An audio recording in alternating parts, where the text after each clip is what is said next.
अस्सलाम वालेकुम दोस्तों, मैं हूं मोहम्मद उस्मान। आप देख रहे हैं मम्मी चैनल। दोस्तों, कभी आपने ऐसा सुना है कि एक छोटी सी किसी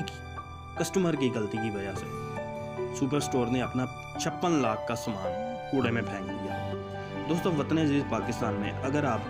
किसी ठेले पे कोई शरबत या जूस का गिलास पीते हैं तो उसमें अगर कोई मक्खी पड़ी हुई मिलती है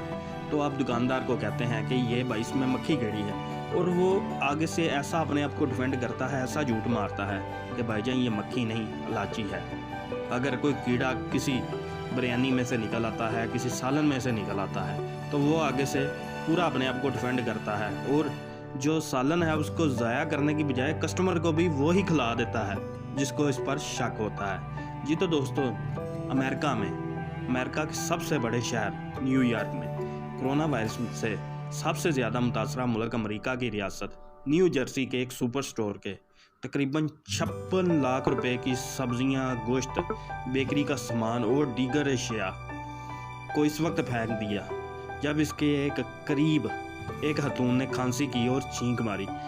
कोरोना वायरस की तेज़ी से फैलने की वजह से इंतज़ामिया और कारोबारी इदारे पहले ही हिफाजती इंतजामात को सख्त कर रखा है, और जिस पर सुपर स्टोर ने खतून के खांसने और छींकने के बाद